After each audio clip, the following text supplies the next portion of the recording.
네, 오늘 말씀 같이 보도록 하겠습니다. 오늘은 잠언을 살펴보도록 합니다. 설교 제목은요, 지혜의 근본은 하나님을 경유하는 것입니다. 읽을 말씀은 9장 10절 말씀 한 절만 같이 읽어보도록 하겠습니다. 시작.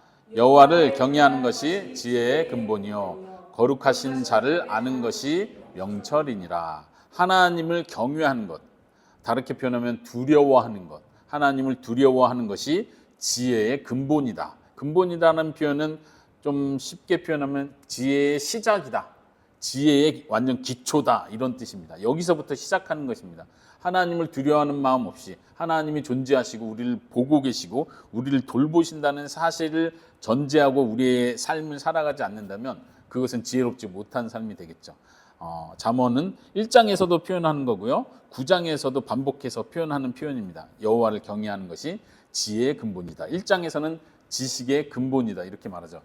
잠언은 우리가 잘 아는 것처럼 우리가 많이 익숙한 소위 말하는 속담, 격언들이 아주 많이 나열돼서 쭉 나옵니다. 그래서 많은 크리스찬들이 이 잠언 자체 그 명언들, 속담들을 계속 이렇게 많이 묵상하고 적용하려고 많이 노력하기도 합니다. 먼저 영상을 살펴보실 텐데요, 오늘 영상에선 잠언 전체 그 속담들 내용을 줄거리를 보는 게 아니고 이건 이야기 중심으로 가는 것이 아니니까요. 잠언은 어떻게 읽어가야 할지, 잠언을 어떤 식으로 해석해야 할지, 어떻게 적용해야 될지, 이런 부분을 살펴보도록 하겠습니다. 먼저 영상이 한 15분 정도 되는데 앞부분 1, 2, 3 토픽을 나눠서 먼저 보고 제가 1, 2, 3 토픽을 다시 한번 정리를 하고요, 반복을 해서 정리하고 그 다음에 나머지 4, 5 소제목을 또 살펴보고 4, 5 소제목에서 제가 더 설명하면서 이 영상 중심으로 오늘은 설교를 하도록 하겠습니다. 먼저 영상을 잘 보시기 바랍니다.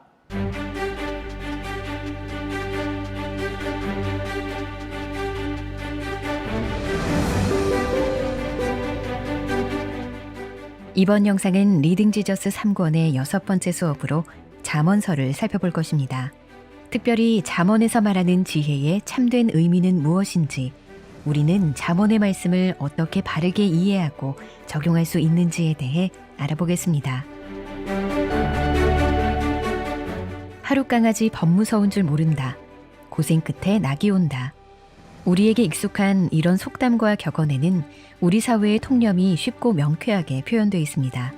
그래서 우리는 자연스레 문장을 외우고 실생활에서 사용하곤 하죠. 같은 문화권에서 사용되는 속담이나 격언은 대체로 그 의미가 명확합니다. 하지만 다른 문화권에서 사용되는 속담이나 격언은 그 해석이 까다로운 경우가 많습니다. 성경의 잠언도 마찬가지죠. 잠언 말씀은 대체적으로 기억에 잘 남지만 그 의미를 항상 명료하게 이해할 수 있는 것은 아닙니다. 어떻게 하면 잠언 말씀을 바르게 이해하고 적용할 수 있을까요? 이제부터 함께 그 방법을 알아보겠습니다.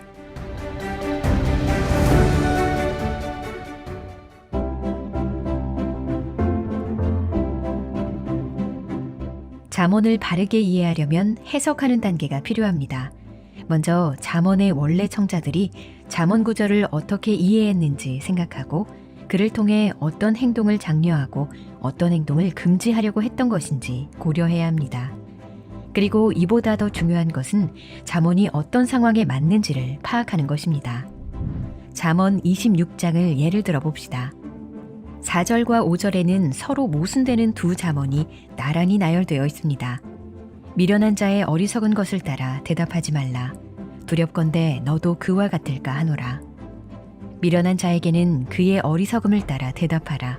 두렵건대 그가 스스로 지혜롭게 여길까 하노라. 어떤 잠언이 맞는 말씀일까요?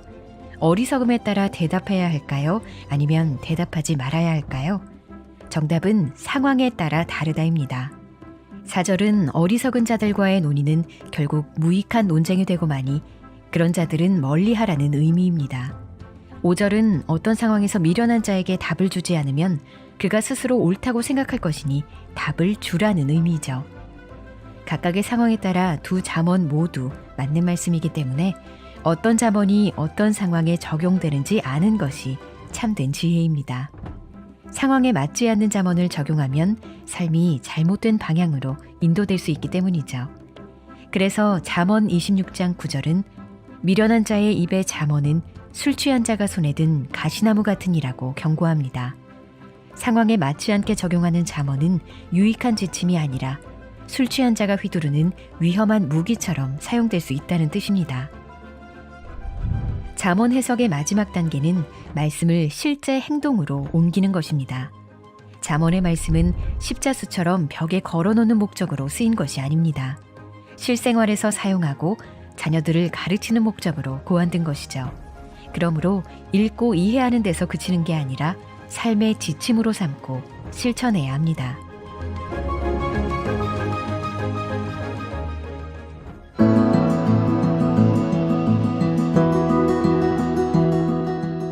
본문 1장 1절에서 7절은 잠언의 서론이며 핵심인 중요한 부분입니다.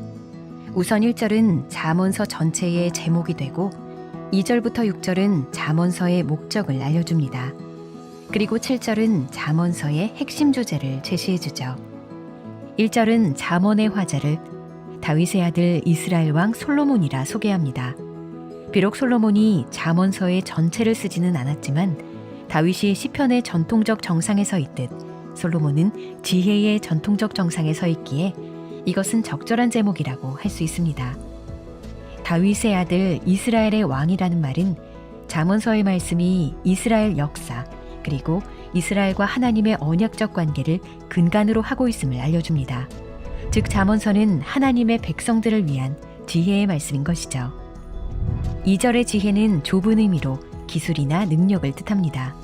여기서 지혜는 생존을 위한 기술로 개미가 여름에 먹을 것을 준비하는 것이나 숙련된 재봉사가 옷을 만드는 기술 등으로 표현될 수 있습니다. 그리고 잠언은 하나님과의 관계, 이웃과의 관계, 자녀와의 관계, 세상과의 관계 등에 대해서도 가르칩니다. 잠언 말씀에 따르면 이러한 관계의 기술은 그저 얻어지는 것이 아니라 익히고 배워야 하는 것입니다.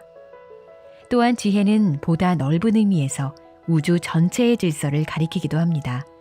이는 자연 법칙으로 불리는 물리적 질서뿐 아니라 사회적 질서와 도덕적 질서 등을 포함합니다.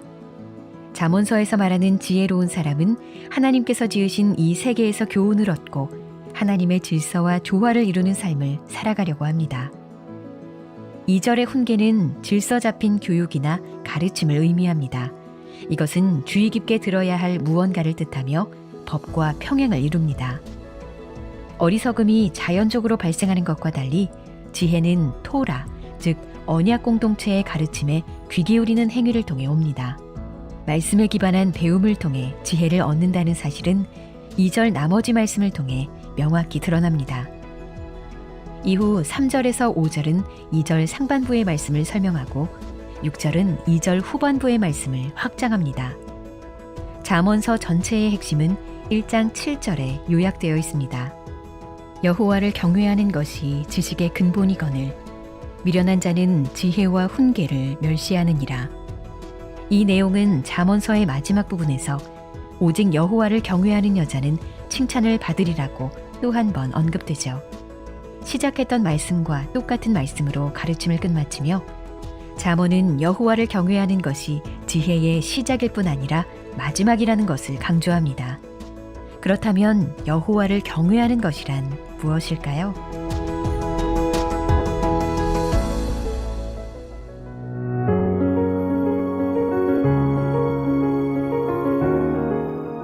먼저 여호와를 경외하는 것은 하나님을 아는 것을 뜻합니다. 하나님이 누구이시며 인간에게 요구하시는 것이 무엇인지 바르게 이해하는 것이죠. 이것은 추상적이거나 따분한 지식이 아니라 사랑과 경외감, 신뢰 등의 정서적 반응을 포함하는 것입니다. 하나님을 알므로 그분께 순종과 경배로 나아가게 하는 지식이죠. 또한 여호와를 경외하는 것은 여호와를 두려워하는 것입니다. 이것은 어떤 부정적 감정이나 노예적 두려움을 뜻하는 것이 아닙니다. 신명기 말씀을 보면 하나님을 두려워하는 것은 사실상 하나님을 사랑하는 것과 같다는 것을 알 수 있습니다. 곧 하나님의 말씀을 삶의 지침으로 삼아 주님의 언약에 기초한 삶을 살겠다고 결단하는 것입니다. 여호와를 경외하는 것이 지식의 근본이거늘 미련한 자는 지혜와 훈계를 멸시하느니라 는 말씀은 잠언에 들어가는 관문이자 잠언의 모든 구절을 들여다보는 렌즈입니다. 그렇기에 잠언의 모든 말씀은 이스라엘과 언약을 맺으신 여호와를 경외하는 틀 안에서 이해되어야 합니다. 하나님과의 관계를 다루지 않는 것처럼 보이는 말씀들이라 해도 말입니다. 하나님은 우리가 어떻게 사는지 관심을 갖고 계시며 우리 인생의 모든 영역을 다루는 포괄적인 말씀을 우리에게 주셨습니다. 하나님과의 언약 관계는 우리 삶의 모든 부분에 영향을 미치고 모든 삶은 주님을 경외하는 것 안에서 살아가야 하기 때문입니다.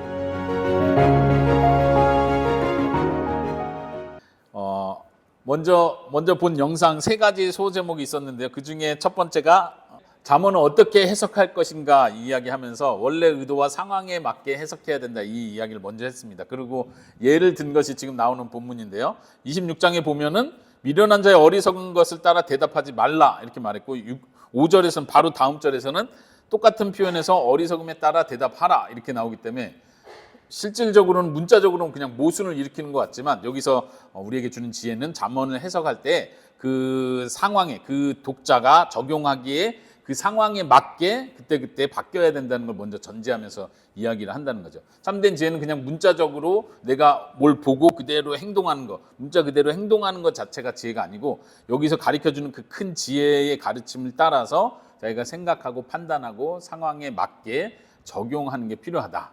그래서 예를 들면 내가 요리를 하기 위해서 유튜브 영상을 보면서 메뉴가 쭉 나와 있고 어떻게 요리하는 방법이 쭉 써 있는데 여기서 가르쳐준 대로 그냥 그대로 최대한 똑같이 하면 되죠. 근데 잠언은 그런 식으로 여기서 말하는 문장 그대로 내가 따라 하려고 하는 게 목표가 돼서는 안 되고 여기에 우리의 지혜가 필요합니다. 상황에 맞게 이거는 어떤 상황에 적용할 수 있겠구나.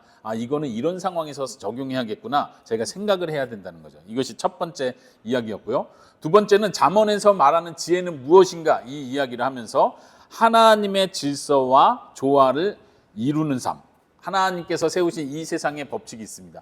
인간이 어떻게 살아가야 하고 하나님께서 기뻐하시는 것이 무엇이고 라는 그 큰 틀 안에서 우리의 삶이 하나님의 뜻과 맞춰 나가는 그 방향으로 가야 된다는 거죠. 그것이 잠언이 우리에게 가르쳐주는 지혜라고 할 수 있습니다. 그 지혜는 하나님의 말씀, 성경 안에서 계속해서 발견됩니다. 그래서 아까 첫 번째 얘기한 것처럼 단답식으로 이럴 때는 어떻게 행동해야 되지? 이럴 때는 내가 뭘 해야 되지? 뭐라고 말해야 돼? 이렇게 단순한 질문과 대답이 아니라 하나님의 뜻을 찾아가면서 하나님께서 무엇을 기뻐하시고 하나님께서 무엇을 싫어하는지를 분별하면서 가야 된다는 거죠. 네. 세 번째로 나왔던 토픽은요. 하나님을 경외하는 것, 여호와를 경외하는 것이 무엇인가라는 이야기를 나왔습니다. 여기는 이제 넘어가고요. 여호와를 경외하는 것은 뭐라고 표현했냐면 하나님을 아는 것이다. 하나님이 어떠한 분이시는지를 아는 것이고 그리고 그 하나님께서 우리 사람에게 요구하는 것이 무엇인지를 아는 것이 하나님을 경외하는 것이다. 먼저 이렇게 설명을 했습니다. 다시 말하면은 우리가 하나님의 성품을 알지 못하고 하나님의 뜻, 하나님이 요구하는 걸 알 수 없습니다. 성경에서 계속해서 하나님이 어떤 분이신지 무엇을 원하시는지를 계속 우리에게 말씀하고 계시죠. 그것을 귀담아 듣고 하나님을 알아가는 것부터 시작합니다. 그리고 우리의 태도는요. 하나님은 이런 분이시구나. 그러므로 내가 그 하나님께 이런 태도로 나아가야 되는구나. 내가 이런 삶을 살아야 되는구나. 라고 정서적인 반응을 하는 것. 그 안에는 하나님을 인격적으로 다가가고 하나님을 인격적으로 사랑하고 하나님께 순종하고 경배하는 예배드리는 삶이 포함된다고 할 수 있습니다. 여호와를 경외한다라고 할 때 경외한다는 것은 한국말로도 영어로도 마찬가지고요. 두려워한다. Fear God 이렇게 표현할 수 있죠.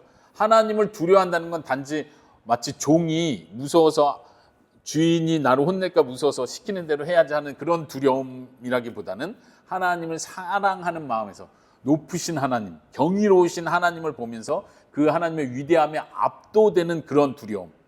그래서 그 두려움은 우리로 하여금 하나님을 예배하게 만드는 거예요. 그 하나님 앞에 겸손하게 만들고 하나님을 높여 찬양하게 만드는 것이죠. 그리고 우리가 기억해야 될 것은 하나님을 두려워하는 것은 하나님과의 인격적인 관계 안에서 이루어진다는 사실을 꼭 기억해야 합니다. 기독교 외에 다른 종교에서 신을 두려워한다, 신을 경외한다, 신 앞에 굴복한다라고 할 때는 말 그대로 그냥 두려운 능력, 압도적인 힘, 혹은 벌을 내릴 거에 대한 두려움 속에서 이렇게 엎드리는 상태를 생각할 수 있다면, 기독교 안에서 우리가 믿는 하나님을 두려워하고 경외한다는 것은 바로 인격자이신 그 하나님을 사랑하는 걸 포함한다는 거 우리가 꼭 기억할 필요가 있습니다. 그래서 우리가 잠언을 이번 주에 계속해서 잠언을 쭉 전체 읽을 때 여기서 표현하는 것처럼 하나님을 두려워하는 우리의 삶의 태도를 전제로 이 잠언을 계속 읽어갈 수 있기 바랍니다. 단지 잠언에서 말하는 몇 가지 그 구체적인 문자를 내가 실천했냐 안 했냐, 내가 이걸 노력하냐 안 하냐로 따지는 것이 아니라 내가 하나님을 경외하고 그분을 사랑하는 마음으로 하나님의 뜻을 내가 행하려고 하고 있는가, 우리 자신을 살펴볼 수 있기를 바랍니다. 그래서 우리의 삶 전체 영역에서, 전체 영역 가운데 하나님의 뜻을 반영하고 하나님의 뜻대로 살고자 하는 마음, 하나님이 나의 모든 삶의 영역에 관심을 가지고 계시고 하나님께서 나의 모든 삶을 보고 계시다는 걸 의식하면서 하나님과 그 관계 안에서 우리의 모든 삶이 하나님께 초점이 맞춰질 수 있기를 바랍니다. 이것이 잠언이 우리에게 말하고자 하는 지혜입니다. 하나님을 떠난 지혜는 있을 수 없습니다. 하나님을 두려워하는 가운데 내가 어떻게 살아야 하고, 내가 어떻게 행동해야 되고, 내가 어떻게 말해야 하는지, 사람 관계는 어떻게 해야 하는지, 그 하나님을 두려워하는 가운데 우리 자신의 삶을 살피는 것이죠. 계속해서 마지막 네 번째, 다섯 번째 소 제목을 살펴볼 텐데요. 네 번째는 잠언의 세계관. 이것도 이제 어떻게 보면 좀 잠언을 어떻게 해석하는지하고 연결되어 있는데요. 네 번째, 다섯 번째를 한번 이어서 살펴보도록 하겠습니다.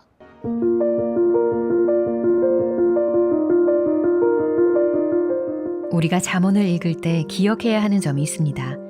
그것은 바로 잠언이 절대적 사실을 약속하는 말씀이 아니라는 것입니다. 예를 들어 마땅히 행할 길을 아이에게 가르치라, 그리하면 늙어도 그것을 떠나지 아니하리라는 말씀은 좋은 부모가 되면 자녀들이 자동적으로 잘 자랄 것이라는 약속이 아닙니다. 이 잠언은 자녀들이 바른 길에서 출발하는 것이 바른 길에 도착하는 보편적인 방법이므로 부모는 자녀 교육을 처음부터 올바로 시작하라는 격려의 말씀입니다. 모든 부모가 책임감을 가지고 자녀들을 주님의 길로 인도하는 역할을 다하기를 권고하는 것입니다. 다른 예로 의인의 집에는 많은 보물이 있어도 악인의 소득은 고통이 드느니라는 말씀은 경건함이 번영과 성공을 이루기 위한 가장 확실한 방법이라는 뜻으로 들리기도 합니다. 그러나 타락한 세상 속에서는 지혜로운 행동이 성공에 대한 아무런 보증도 되지 못합니다. 만약 우리 인생의 경험상 사실이 아니라면 이 잠언 말씀은 왜 존재하는 것일까요? 보이는 것 이면에 더 깊은 실체가 있다는 사실에서 그 대답을 찾을 수 있습니다. 우리가 생애에서 보는 것과 얻는 것이 언제나 일치하지는 않습니다. 그것은 바로 종말론적인 질서인데, 비록 이 말씀이 우리의 현재 경험에 맞지 않는다고 하더라도 영혼의 관점에서 봤을 때 이 말씀은 참됩니다. 지혜는 보이지 않는 것들을 보라는 믿음을 향한 부르심입니다. 참된 지혜란 하나님의 공의가 온전히 성취될 날을 소망하며 영혼의 관점에서 이 세상의 경험들을 바라보는 것입니다.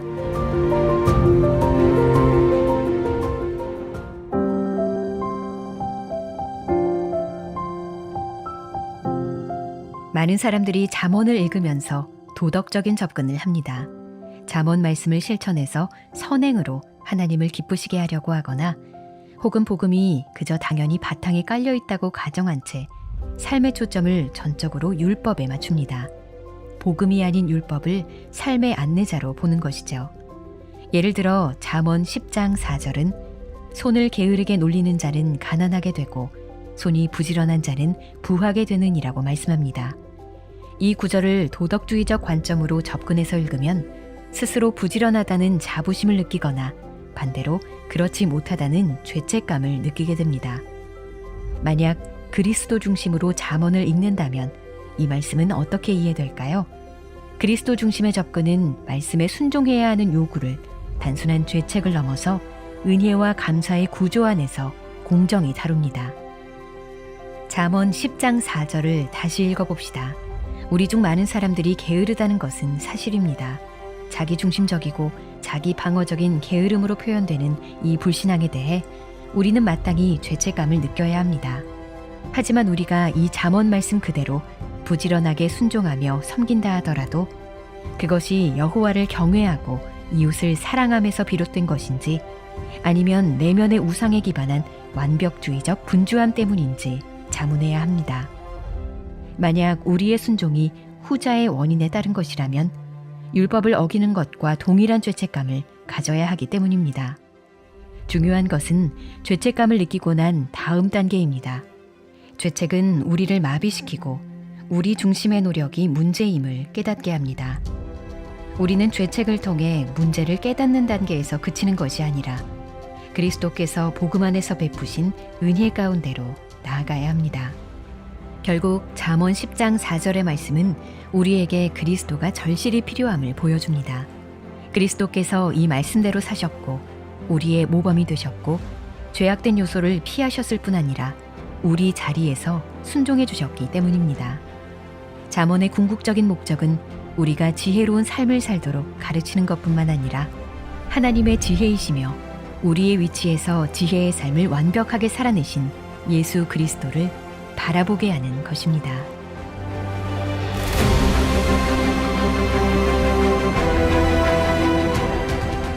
예수님은 우리에게 복음 안에서 하나님의 지혜가 되십니다. 그가 곧 구약의 율법을 규정하시며 지혜의 마침이십니다. 예수님은 바로 이 세상의 지혜가 되려고 오셨습니다. 하나님의 지혜는 약점과 고통을 통해 승리하는 것이고 특별히 십자가의 어리석음을 통해 승리하는 것입니다. 하나님을 완전히 경외하신 그리스도로 말미암아 사람들이 자신의 어리석음을 깨닫고 그 사랑의 경이로움에 감격하며 하나님을 찬양하는 데까지 이릅니다.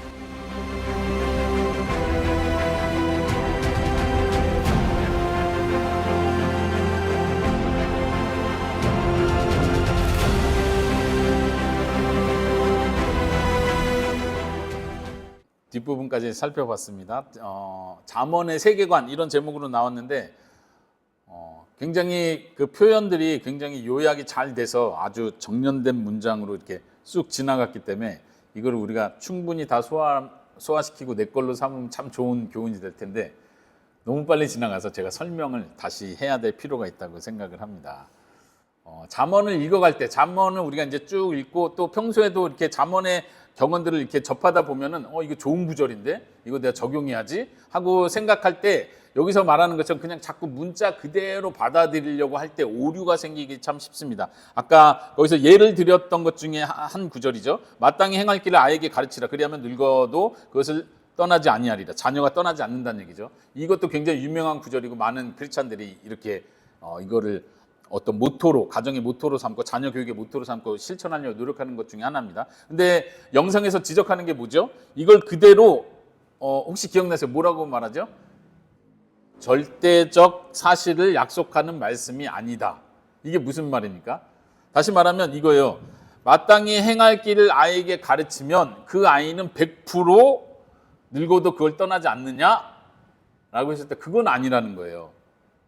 이제 크리스찬들이 이거를 삶에 적용할 때, 잠언의 많은 경험들을 적용할 때 따라오는 오류가 바로 여기서 발생합니다. 잠언에서 말하는 그것이 마치 전혀 뭐라고 해야 되나요? 어떤 상황과 어떤 조건과 상관없이 이거는 진리의 말씀이기 때문에, 소위 말하는 하나님의 말씀이기 때문에 이렇게 행동하면 100% 이런 결과를 가져온다는 주어진 확실한 약속이다라고 붙들고 이걸 실천할 때 오류가 생긴다는 얘기입니다. 이 표현이 굉장히 좀 어렵습니다. 왜냐하면 우리는 기본적으로 하나님의 말씀은 진리입니다. 하나님께서는 약속하신 바를 반드시 이루시는 하나님입니다. 라는 전제를 가지고 성경을 계속 대하기 때문에. 그런데 중요한 것은 잠언을 읽을 때는 다르다는 얘기입니다. 잠언은 격언을 얘기하는 거고 아까 표현한 것처럼 모든 상황에서 적용되는 진리를 가리키는 것이 아니라 아주 중요한 표현이에요. 보편적인 상황에서 적용되는 일반적 진리를 말하는 것입니다. 여기서 차이가 있어요. 일반적 상황, 보편적 상황에서 적용되는 진리입니다. 그래서 이런 구절도 하나님께서 우리에게 요구하시는 바가 무엇인가? 하나님께서 우리에게 부모에게 요구하시는 바는 자녀를 하나님의 말씀대로 잘 가르치라는 것이구나. 이거를 받아들이고 그렇게 살려고 노력하라는 것입니다. 그런데 마치 이거를 어떤 주문, 다른 종교에서 가르치는 어떤 주문처럼 이렇게 하면 반드시 이런 결과가 나온다. 그런 걸 붙들고 내가 이렇게 했으니까 하나님께서 반드시 내 자녀들도 성공하게 만드실 거야. 그거를 붙들고 나갔을 때 문제가 생긴다는 것입니다. 똑같은 패턴이죠. 의인의 집에는 많은 보물이 있어도 악인의 소득은 고통이 되느니라. 아주 중요하고 우리 크리스찬들이 받고 싶은 말씀이지만 이것도 문자 그대로 하나님께서 약속하신 어떤 주문과 같은 반드시 이루어지는 어떤 거라고 생각할 때 문제가 생길 수 있다는 것입니다. 일반적으로 보편적으로 하나님께서는 의인들에게 정직을 행하고 하나님을 따르는 자들에게 은혜와 복을 주시고자 하는 하나님의 마음이 있습니다. 그럼에도 불구하고 어떤 상황에서는 그렇지 않다는 걸 우리는 발견하게 되고 우리가 시편이나 욥기나 전도서에서 발견하는 것처럼 악인들이 재물을 얻는 경우도 우리가 이 세상에서 보고 있다는 사실을 받아들여야 되죠. 그걸 받아들이지 않고 이걸 문자 그대로 의인에게는 보물이 많다고 했어. 그러니까 반대로 적용하는 거죠. 보물이 많은 사람, 재산이 많은 사람은 의인이야. 고통이 많은 사람, 마치 욥의 친구들처럼 욥이 고통이 받는 이유는 너가 악인이기 때문이야. 너가 악한 마음으로 재물을 얻었기 때문에 너에게 고통이 따르는 거야. 이렇게 적용할 수는 없다는 얘기입니다. 다시 말해서 이 진리들은 보편적인 상황에서 일반적으로 적용할 수 있다는 사실을 우리가 기억할 필요가 있습니다. 그래서 하나님께서 우리에게 요구하시는 건 의인으로서 살아가기를 원하시는구나. 이것을 받아들여야 되지. 내가 의인으로 살면 하나님의 재물을 많이 준다는 뜻이구나. 이렇게 받아들여서는 안 된다는 얘기입니다. 반대로 고통이 많은 건 내가 악인으로 살았기 때문이구나. 이렇게 적용할 수도 없다는 얘기입니다. 일반적인 상황 속에서 주어지는 격려, 우리가 어떻게 살아야 되는지 격려해주는 말씀이다. 이렇게 받는 것이 아주 중요한 잠언을 이해하는 아주 중요한 표현입니다. 여기서도 그런 표현을 했죠. 영상에서요. 종말론적인 관점에서 이 성경 구절을 볼 수 있어야 된다. 다시 말하면 이 말은 쉽게 말하면 오늘날 우리가 살아가는 이 땅에선 타락하고 죄가 많은 이 땅에서는 이 성경 하나님의 말씀 그대로 다 적용되지 않는 경우를 우리가 실제로 접한다는 것입니다. 욥기를 자꾸 생각하시면 이해가 쉽습니다. 욥기도 히브리 성경에서는 지혜서에 속하는 책이에요. 욥이 지혜를 가리킵니까? 우리가 아는 것처럼 욥은 그냥 이야기가 나오고 친구들과의 대화가 나오지만 히브리 성경 안에서는 지혜서로 가리키고 있습니다. 왜냐하면 의인이 고난받는 경우를 가정에서 계속 보여주기 때문에 이것을 잘 이해하는 것이 지혜이기 때문에 그렇습니다. 여기서도 잠언에서 말하는 많은 악인들이 고통을 받고 악인들이 하나님께 벌을 받고 의인이 하나님의 복을 받고 이런 이야기가 많이 나오지만 이걸 그대로 우리 현재 삶에 적용될 수 있다고 믿고 이걸 주장하고 나갈 때 문제가 생기고 오해가 생깁니다. 그래서 도리어 종말론적인 관점에서 성경을 바라볼 수 있는 지혜가 필요하다. 그러면서 영상에서는 이렇게 표현합니다. 지혜는 보이지 않는 것을 보라는 믿음을 향한 부르심이다. 지혜를 통해서 보이지 않는 것을 볼 수 있는 눈을 갖는 거예요. 그것이 참 지혜다. 이렇게 표현할 수 있습니다. 그리고 영상에서 이렇게 표현합니다. 여기 아래 써 있죠. 참된 지혜란 하나님의 공의가 온전히 성취될 날을 소망하며 영혼의 관점에서 이 세상의 경험들을 바라보는 것이다. 되게 멋있는 표현인데 한번 다시 보세요. 참된 지혜란 하나님의 공의가 온전히 성취될 날을 소망하는 것이다. 종말론적인 관점이죠. 지금은 이 하나님의 잠언의 말씀이 그대로 다 이 땅에서 성취되지는 않습니다. 그러나 우리는 그것을 믿고 바라보고 그날을 하나님이 이루실 걸 믿는 겁니다. 그래서 지금의 고통을, 지금의 어려움과 지금의 모순을 참고 견뎌내는 것이죠. 영혼의 관점에서 이 세상의 경험들을 바라보는 것입니다. 그것이 이런 관점으로 우리가 잠언을 볼 수 있다면 이건 자연스럽게 그리스도 중심으로 잠언을 읽게 되는 거예요. 지금은 내가 직접 이런 복들을 다 경험하지 못하지만 이 복을 경험할 수 있는 방법은 바로 예수님께서 우리를 대신해서 이루어주신 그 모든 일 때문에 내가 장차 마지막 날에 이 모든 복, 하나님께서 말씀하신 이 약속들이 내게 다 성취될 것을 믿고 바라볼 수 있는 것이죠. 여기서 또 한 가지 그리스도 중심으로 잠언 읽기를 설명하면서 표현했던 것이 있습니다. 도덕적 접근을 할 것이냐, 그리스도 중심적 접근을 할 것이냐. 도덕적 접근은 이런 거예요. 예를 들어서 손을 게으르게 놀리는 자는 가난하게 되고 손이 부지런한 자는 부하게 된다. 이것도 그냥 문자적으로 볼 것 같으면 내가 부자가 된 건 내가 열심히 일해서야. 저 사람이 가난한 건 열심히 일 안 해서 그런 거야. 이렇게 단순하게 세상을 봐서는 안 된다는 얘기입니다. 이렇게 보면은 자꾸 욥의 친구들과 같은 관점을 가지게 되는 거예요. 우리 크리스찬은 그것이 아니라 도덕적 접근을 할 때 내가 부자가 되고 열심히 일한 사람은 자부심을 갖는 거예요. 교만이죠, 어떤 면에서. 아, 나는 대단해. 나는 열심히 일하는 사람이, 난 똑똑한 사람이고, 예를 들면 사업도 잘하고, 나는 지혜를 써서 부를 잘 모을 수 있는 사람이야. 나는 대단해. 이렇게 자부심으로 가죠. 반대로 부자가 되지 못하고 열심을 내는 데서 실패한 사람은 반대로 죄책감에 그냥 빠져 사는 거예요. 아, 난 못난 사람이야. 난 왜 이렇게 못하지? 왜 난 실패만 하는 사람이지? 이것이 잠언을 도덕적 접근으로 볼 때 생기는 문제입니다. 잠언에 많은 격언들이 있는데 우리가 그 격언대로 막 살고 싶지만 때로는 실패할 때가 참 많거든요. 그대로 못 살 때가. 그때 우리는 쉽게 죄책감에 눌려 삽니다. 하나님께서 이걸 요구하시는데 나는 못한 사람이네. 혹은 때로는 내가 열심히 해서 결심해서 잠언의 말씀대로 지혜롭게 막 살기 시작하면 내가 똑똑하다 스스로 교만해지는 거죠. 이것이 도덕적 접근이고 잘못됐다고 가르쳐주고 있습니다. 그러면 반대로 그리스도 중심적 접근은 어떻습니까? 하나님께서 원하시는 바가 우리가 부지런한 삶을 살기를 원하시는구나, 이걸 받아들이고 부지런한 삶을 살아갈 때 우리 자신을 다시 점검하는 거예요. 내가 정말로 하나님을 경외하는 마음으로, 이웃을 사랑하는 마음으로 이러한 행동들을 하고 있는지, 나의 동기가 어떤 것인지를 살펴보는 거죠. 똑같이 부지런한 행동을 한다 할지라도 때로는 그것이 내 마음속에 있는 우상을 추구하는 삶일 수 있어요. 다시 말하면 부자가 되는 것, 돈을 많이 버는 그 동기에 부여돼서 부지런히 하고 있다면 그건 하나님의 말씀을 실천한 것이 아닙니다. 반대로 우상을 섬기는 게 될 수 있다는 거죠. 혹은 때로는 내 열심, 내 노력이, 내 의지, 여기서 표현한 것처럼 완벽주의적인 분주함이 부지런함이라고 생각할 때 이건 잘못된 것이죠. 이거는 우리가 도리어 회개하고 반성해야 될 부분입니다. 그리고 우리는 도리어 이 안에서 진짜로 우리의 모범이 되신 예수 그리스도를 바라볼 수 있어야 됩니다. 은혜와 감사의 관점으로 성경을 바라본다는 것이 그거예요. 나는 여전히 부지런함의 주제든 어떤 삶의 많은 잠언의 주제에서 나는 여전히 부족하다는 걸 계속 인식하는 것입니다. 그러나 하나님, 나는 부족하지만 예수님께서 나의 모범이 되셨고 내가 이루지 못한 것을 예수님이 하나님 앞에서 다 이루었음을 믿습니다. 그 예수님께서 나에게 은혜를 베푸시면 나도 그렇게 살아갈 수 있는 줄로 믿습니다. 바른 동기로 하나님께서 요구하시는 삶을 살기 원합니다. 주님 도와주십시오. 주님 감사합니다.